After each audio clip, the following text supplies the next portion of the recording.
Hello welcome. Salt hydrolysis के numericals में आपका हार्दिक हार्दिक अभिनंदन है। हमने कॉम्पिटिटिव एग्जाम के हिसाब से 3 इंपॉर्टेंट सॉल्ट लिए हैं। पहला है salt of weak acid and strong base, sodium acetate. आप देख पा रहे हो। अब हम इसको सॉल्व करेंगे। उसके बाद हम दूसरा सॉल्ट लेंगे अमोनियम क्लोराइड। बेस वीक है और एसिड स्ट्रॉन्ग है। और इस तरह से हमने तीसरा केस लिया है the combination of acetate and ammonium, that is ammonium acetate. दोनों ही वीक हैं। तो किस तरह से क्वेश्चन हैंडल करना है और एग्जाम में 3 मिनट 2 मिनट में जो भी टाइम मिले उसको कैसे सॉल्व करना होगा ये देखते हैं। सबसे पहले आप देखिएगा सॉल्ट की कॉन्सेंट्रेशन जरूर दी गई होगी और जो सॉल्ट में आयन वीक है, जैसे कि यहाँ एसिडेट आयन वीक है, तो उसका जो पेरेंट एसिड होगा वीक एसिड, उसका डेटा Ka के रूप में दिया जाएगा। और कई बार वो कॉन्जुगेट का भी डेटा दे देते हैं। तो हम जानते हैं कॉन्जुगेट का इक्विलिब्रियम कांस्टेंट और उसके दूसरे हिस्से का इक्विलिब्रियम कांस्टेंट मल्टीप्लाई होके Kw के बराबर होता है। So you can always figure out कि आपको डेटा एसिडेट आयन का दिया है या उसके पेरेंट एसिड का। Now let's go ahead. ये सॉल्ट हमने पानी में तोड़ दिया। अब चूंकि सॉल्ट है तो पानी में पूरा घुलेगा, उसमें कोई इक्विलिब्रियम नहीं आएगा। तो नमक के 2 टुकड़े कर दिए, ये एनायन और ये कैटायन। और हम ये बात अपने बेसिक स्टोइकियोमेट्री से जानते हैं कि 0.1 मोलर जब नमक टूटेगा तो एनायन और कैटायन दोनों 0.1 मोलर बनेंगे, जिसमें हमें इसको लेकर आगे बढ़ना होगा। सो सेकेंड रिएक्शन में चलिए। सेकेंड रिएक्शन एक रिवर्सिबल रिएक्शन है, क्योंकि हाइड्रोलिसिस एक इक्विलिब्रियम प्रोसेस है जिसमें एसिड का वापस बनना और एनायन का वापस बनना ये साथ साथ चलता है, राइट। तो एसिडेट आयन पानी पे अटैक कर रहा है, बना रहा है एसिडिक एसिड और पानी में से निकाल दे रहा है OH माइनस को। तो शुरुआती कॉन्सेंट्रेशन 0.1। वाटर एक्सेस में है तो इसके नीचे हम कोई खास वैल्यू नहीं लिखेंगे और उसे हम इक्विलिब्रियम कांस्टेंट के दायरे में भी नहीं रखेंगे। ये 0, ये 0, राइट। अब मान लीजिए एसिटेट आयन का थोड़ा सा हिस्सा हाइड्रोलिसिस के कारण एसिडिक एसिड में तब्दील हो गया। तो ये बना X, ये बना X, ये घटा X, ये बना X और ये बना X। जो स्टूडेंट यहाँ कंफ्यूज होते हैं, 0 एक्चुअली वाटर में पहले से OH माइनस होगा, लेकिन वो इतना कम होगा कि हम उसे नेग्लिजिबल मान रहे हैं, राइट। तो ये बात आपको गौर करनी चाहिए। हमने इसको लगभग 0 ले लिया। अब हमारे सामने 3 स्पीशीज हैं, तीनों को हम इक्विलिब्रियम कांस्टेंट में रख दें। और इक्विलिब्रियम कांस्टेंट की वैल्यू हमने पहले देखी थी। एसिडिक एसिड का डिसोसिएशन बैकवर्ड साइड हो रहा है, वाटर का डिसोसिएशन फॉरवर्ड साइड हो रहा है। तो इस पूरे हाइड्रोलिसिस का इक्विलिब्रियम कांस्टेंट होगा Kw अपॉन Ka। Ka ये रहा, Kw आपको पता ही है 10⁻14, सो यू गेट 10⁻9। अब एक बात और, हम यहाँ केमिस्ट्री का सवाल कर रहे हैं, मैथ्स का नहीं। तो कई बार अगर क्वेश्चन टफ रहा तो आपको वो क्वाड्रेटिक इक्वेशन में ले जा सकता है, बट अक्सर करके वो नहीं ले जाता। और यदि वो ले जाता है तो डेफिनेटली उसका टाइम अलॉटेड ज़्यादा ही होगा, राइट। तो आप डिनोमिनेटर में चुपचाप x को इग्नोर कर दो, तो आप देखेंगे x² अपॉन 0.1 इसके बराबर आ गया। और आप क्रॉस मल्टीप्लाई करो तो 0.1 इंटू 10⁻⁹, तो ये हो जाएगा 10 की पावर -10। तो 10 की ताकत हो गई -10 x² के बराबर।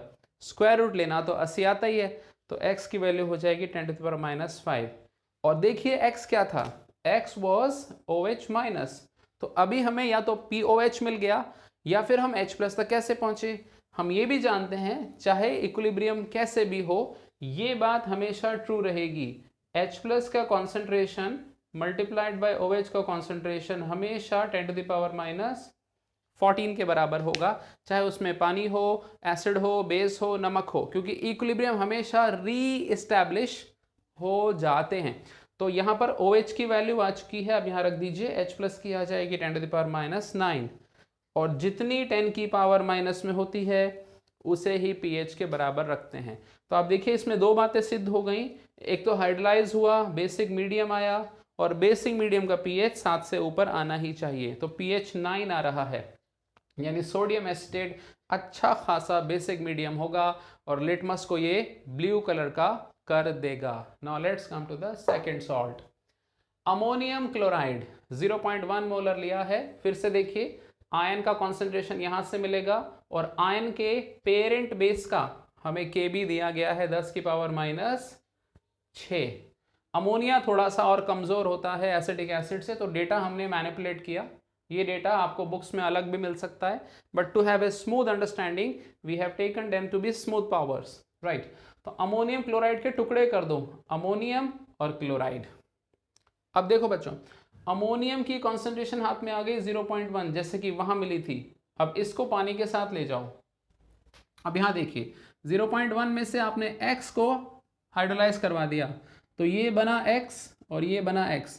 जैसे कि मैं पहले कह रहा था, जैसे यहाँ 0 है, लेकिन यहाँ 0 वास्तव में नहीं था, नेग्लिजिबल था, तो यहाँ भी पहले कितना था, बहुत कम, जिसको हमने इग्नोर कर दिया, x ये रहा।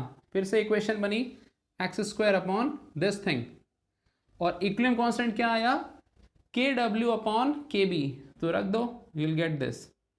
x को इग्नोर करना हम जानते हैं, क्योंकि हम क्वाड्रेटिक इक्वेशन में उलझना नहीं चाहते, तो प्लीज क्रॉस मल्टीप्लाई दिस, तो ये बना 10⁻⁹। अब एक बात ध्यान से सोचिए, 10⁻⁹ x² के बराबर आ रहा है, तो हम अब स्क्वायर रूट कैसे लें। तो मेरा यहाँ सुझाव है, जब तक आपको स्क्वायर रूट या कोई भी वैल्यू 10 की पावर में ही मिले, चाहे वो इंटीग्रल पावर हो या वो फ्रैक्शनल पावर हो, उसे 10 की पावर में ही रहने दो। तो 10⁻⁹ का स्क्वायर रूट जब करोगे तो 10⁻⁴.5 आएगा। और मैंने सिखाया था, ये अगर H प्लस है तो सीधा सीधा ये जो पावर दिख रही है यही pH हो जाएगा। तो आप इसमें 10 का स्क्वायर रूट लें, फिर उसको दोबारा लॉग में ले जाएं, बहुत मेहनत लगेगी, तो 10 में ही रखिए ताकि कंफर्टेबल आंसर आए, राइट। तो वीक बेस का कैटायन पानी को एसिडिक कर देगा, ये बात यहां सिद्ध हो जाती है। ये मीडियम को खट्टा कर देगा और लिटमस को रेड, ये बात हम जान गए। अब आप थर्ड टाइप का सॉल्ट लीजिए, अमोनियम एसिटेट। ये एसिडिक एसिड का Ka दिया है और ये अमोनियम हाइड्रोक्साइड का Kb दिया है, ये डेटा हमने वहां से उठा लिया।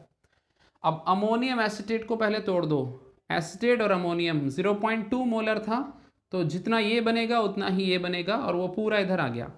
अब ये दोनों आयंस पानी के साथ शुरुआत करेंगे और हम मानेंगे X हाइड्रोलाइज हुआ, राइट। तो इसकी इक्वेशन बनाना थोड़ा सा कॉम्प्लेक्स था, x इंटू एक्स न्यूमरेटर में गया और ये 2 बार डिनोमिनेटर में, तो दोनों का स्क्वायर हो गया। और इक्विलिब्रियम कांस्टेंट आपको याद है KW divide by KA into KB, तो KW ये रहा, KA KB आप देखिए 10⁻⁻14 डिवाइड बाई 10⁻11 है, सो ये 10⁻3 हो जाएगा। अब आप इसका स्क्वायर हटा दो तो ये स्क्वायर रूट हो गया 10⁻1.5। अब प्रॉब्लम ये है स्टूडेंट्स, इस पूरी इक्वेशन में ना तो H नजर आ रहा है और ना OH, लेकिन आपको मैं फिर से एक बात याद दिला दूं, इस समय पानी में हाइड्रोलिसिस के इक्विलिब्रियम के साथ साथ पानी का इक्विलिब्रियम, एसिड का इक्विलिब्रियम और बेस का इक्विलिब्रियम, सारे साइमल्टेनियस इक्विलिब्रियम एक साथ आ रहे हैं। तो हम ये जानते हैं H प्लस कहाँ छुपा है, याद कीजिए एसिडिक एसिड के डिसोसिएशन में H प्लस छुपा होता है कुछ इस तरह, H plus into acetate ion upon acetic acid, हमेशा ये होगा Ka के बराबर। अब एक बात पे गौर करो, ढूंढो X किसके बराबर है, तो ये रहा एसिटिक एसिड, और 0.2 माइनस एक्स किसके बराबर है, ये रहा एसिटेट आयन। तो इन दोनों के रेशियो को अगर मैं सिंबल में लिखूं तो ये रहा, राइट। तो एसिटिक एसिड और एसिटेट आयन का रेशियो मुझे मिल गया 10⁻1.5। तो मुझे x निकालने की कोई जरूरत नहीं है, क्योंकि मेरा x आंसर नहीं है।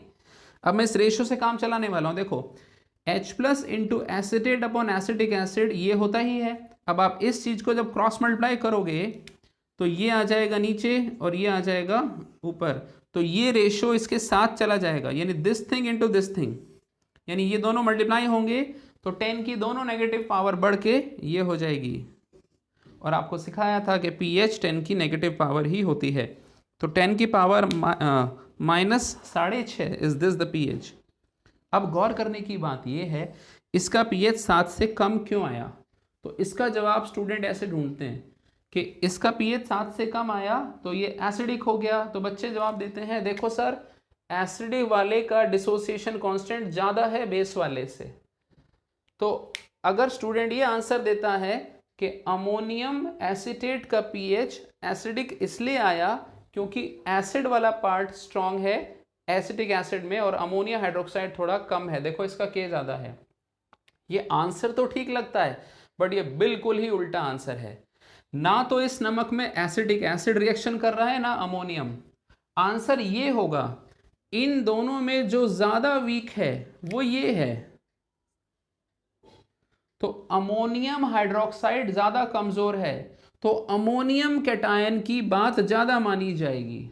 आई रिपीट, इन दोनों में एसिटिक एसिड के मुकाबले अमोनियम हाइड्रोक्साइड ज्यादा वीक है, तो कॉन्जुगेट किसका ज्यादा असरदार होगा?